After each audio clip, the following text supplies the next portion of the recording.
बिस्मिल्लाहिर्रहमानिर्रहीम अल्हम्दुलिल्लाहि रब्बिल आलमीन वस्सलातु वस्सलामु अला रसूलिहिल करीम अम्मा बाद औज़ु बिल्लाहि मिनश शैतानिर रजीम बिस्मिल्लाहिर्रहमानिर्रहीम व इज़ क़ुल्ना लिल मलाइकति इसजुदू लि आदम फसजदू इल्ला इब्लीस अबा वस्तकबरा व काना मिनल काफिरीन। मेरे मुसलमान भाइयों, कुरान पाक के पहले पारे में अल्लाह ताला ने हमें ये एक बात बताई है कि जब अल्लाह ताला ने फरिश्तों को हुक्म दिया कि आदम को सजदा करो, सब ने सजदा कर दिया सिवाय इब्लीस के। उसने इनकार किया, अबा इनकार किया, वस्तकबरा और तकब्बर किया, वकाना मिनल काफिरीन और काफिरों में से हो गया। उसने तकब्बर किया, अपने बड़ाई जताई। सजदा इसलिए ना किया कि मैं इससे आदम से बेहतर हूँ, ये मट्टी से बना है, मैं आग से बना हूँ। उसने तकब्बर किया, अपने आप को बड़ा समझा, तो अल्लाह ताला ने उसे अपनी बारगाह से रिजेक्ट कर दिया। तो कुरान पाक की इस आयत से ये बात साबित होती है कि अल्लाह को तकब्बर किसी सूरत में भी पसंद नहीं है। तो ऐसे ही अल्लाह ताला ने कुरान मजीद में कारून की मिसाल बयान फरमाई है। इन्ना कारून काना मिन कौम मूसा, बेशक कारून मूसा अलैहिस्सलाम की कौम में से था। फबगा अलैहिम, उसने सरकशी अख्तियार की उन पर। व आतैनाहु मिनल कुनूज, अल्लाह ताला कहते हैं कि मैंने उसको इतने ख़जाने दिए थे, इतना मालो दौलत दिया था कि उसके ख़जानों की चाबियां बंदों की एक जुमात ताकतवर मुश्किल से उठाती थी। फिर अंदाज़ा लगाएं कि ख़जाने कितने होंगे। इस काला लाहू कौमहू ला तफरा, उसकी कौम के जो लोग थे नेक, अच्छे, ईमानदार, दीनदार, उन्होंने उससे कहा ला तफरा, तकब्बर ना किया कर, फ़ख्र ना किया कर, इतराया ना कर। इन्नल्लाह ला युहिब्बुल फारिहीन, बेशक अल्लाह ताला तकब्बर करने वाले और इतराने वालों को पसंद नहीं करता। फ़खरज अला कौमिही फ़ी ज़ीनतिही, तो एक दिन वो बड़ी जीनत करके, बड़ा अच्छा लिबास और पोशाक पहनकर और बड़ा अकड़ता हुआ तकब्बर से वो बाहर निकला। काल अल्लाज़ीना युरीदुनल हयात दुनिया, तो ऐसे लोग जो दुनिया की ज़िंदगी को बड़ा पसंद करते थे, दुनिया की शान व शौकत के बड़े रसिया थे, उन्होंने कहा या लैतना लना मिसला मा ऊतिया कारून, हाय अफसोस कि जितना कारून को दिया गया है, काश कि हमें भी इतना मिल जाता। इन्ना उलाजू हज़्ज़िन अज़ीम, ये तो कितने मुकद्दर वाला है, इसका मुकद्दर तो कितना अच्छा है। लेकिन उसके मुकाबले में वकाल अल्लाज़ीना ऊतुल इल्म, जिन लोगों को इल्म दिया गया था, दीन का इल्म जिन लोगों को दिया गया था, उन्होंने क्या कहा, वैलकुम, तुम पर अफसोस है, सवाबुल्लाह खैरुल लिमन आमना व आमिला सालिहा, इसका अजर सवाब, जो बंदा ईमान लाया और नेक अमल किया, उसका अजर और सवाब जो है वो इससे बहुत बेहतर है।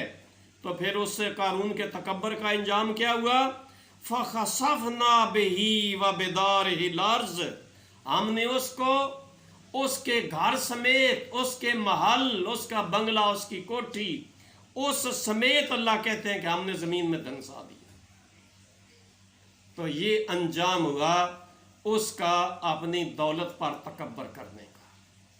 तो इसलिए मेरे मुसलमान भाइयों, अगर अल्लाह दौलत दे, अगर अल्लाह इक़्तिदार दे, अगर अल्लाह इल्म दे, अगर अल्लाह नेकी और तकवा दे, अगर अल्लाह कुव्वत और इक़्तिदार दे, अगर अल्लाह बरादरी और बंदे ज़्यादा दे, तो फिर किसी सूरत में भी तकब्बर हमें नहीं करना चाहिए, अपने आप को बड़ा नहीं समझना चाहिए, क्योंकि बड़ाई सिर्फ अल्लाह की है। नबी पाक सल्लल्लाहु अलैहि वसल्लम हमको ये इरशाद फरमा गए हैं कि किसी काले को गोरे पर, गोरे को काले पर, अरब को अजमी पर, अजमी को अरबी पर, किसी अमीर को गरीब पर, गरीब को अमीर पर کوئی فوقیت نہیں ہے۔ اللہ کے ہاں معزز اور عزت والا وہ ہے جو زیادہ پرہیزگار ہے، جو زیادہ متقی ہے، جو زیادہ دین پر عمل کرنے والا ہے۔ نبی پاک صلی اللہ علیہ وسلم نے مسلم شریف کی ایک حدیث ہے، حضرت عبداللہ بن مسعود رضی اللہ عنہ روایت کرتے ہیں کہ اللہ کے رسول صلی اللہ علیہ وسلم نے ارشاد فرمایا، وہ بندہ جنت میں داخل نہیں ہوگا جس کے دل میں رائی کے دانے کے برابر تکبر ہوگا۔ یعنی بہت معمولی تکبر بھی جس آدمی کے دل میں ہوگا وہ بندہ جنت میں داخل ہی نہیں ہو سکے گا۔ تو صحابہ نے عرض کیا، یا رسول اللہ صلی اللہ علیہ وسلم، بندہ یہ پسند کرتا ہے کہ اس کے کپڑے اچھے ہوں، اس کا جوتا اچھا ہو، کیا یہ بھی تکبر میں شامل ہے؟ نبی پاک صلی اللہ علیہ وسلم نے فرمایا، نہیں، ان اللہ جمیل یحب الجمال، اللہ خود جمیل ہے اور جمال کو پسند کرتا ہے، یعنی خوبصورتی کو پسند کرتا ہے۔ اگر اللہ کسی کو رزق دے وہ اچھے کپڑے پہن سکتا ہے لیکن ان پر فخر نہ کرے، اگر اللہ رزق دے وہ اچھا جوتا لے سکتا ہے لیکن اس پر تکبر اور فخر نہ کرے، اگر اللہ مال دے وہ سواری گاڑی اچھی لے سکتا ہے لیکن اس پر تکبر اور فخر نہ کرے۔ نبی پاک صلی اللہ علیہ وآلہ وسلم نے تکبر کی نشانی بتلا دی، اور وہ کیا آپ نے فرمایا، بَاطَرُ الْحَقَّ وَغَمْتُ النَّاسِ، بَاطَرُ الْحَقَّ وَغَمْتُ النَّاسِ۔ تکبر یہ ہے، بڑائی یہ ہے کہ آدمی سچی بات کو تسلیم نہ کرے، اڑ جائے اپنی بات پر۔ اوہو، اب میں یہ بات مان لوں تو میری تو بےزتی ہو جائے گی، میں تو نیچا ہو جاؤں گا، یہ تو اونچا ہو جائے گا میں نے اگر اس کی بات مان لی۔ اڑ جائے اپنی بات پر، تکبر کی وجہ سے، غرور کی وجہ سے، اپنی بڑائی کی وجہ سے سچی بات نہ ماننے۔ قرآن میں تو لکھا ہوا ہے لیکن میں کیسے مان لوں، میں نیچا ہو جاؤں گا۔ حدیث تو یہ سنا رہا ہے لیکن میں کیسے مان لوں، میں نیچا ہو جاؤں گا۔ یعنی سچی بات سن کر اس کو تسلیم نہ کرنا اور اپنی جھوٹی بات پر اڑ جانا، یہ پہلی نشانی آپ نے بتائی تکبر کی۔ اور دوسری آپ نے یہ فرمائی وَغَمْتُ النَّاسِ، اور لوگوں کو اپنے سے حقیر سمجھنا۔ یہ غریب ہے، یہ کیڑے مکوڑے ہیں، یہ لیلی پاپڑا ہے، یہ تو کچھ بھی نہیں ہے، یہ غیر کاشتکار ہیں، یہ غریب ہیں، یہ مسکین ہیں، ان کے پاس دولت نہیں ہے، ان کا لباس اچھا نہیں ہے، ان کی کوٹھی نہیں ہے، ان کے پاس گاڑی نہیں ہے۔ کسی بھی وجہ سے دوسرے لوگوں کو اپنے سے کم تر سمجھنا، تو یہ تکبر کی نبی پاک صلی اللہ علیہ وسلم نے دو نشانیاں بتلائی ہیں، سچی بات کو تسلیم نہ کرنا اور اڑ جانا، اور دوسرے لوگوں کو اپنے سے کم تر اور حقیر سمجھنا۔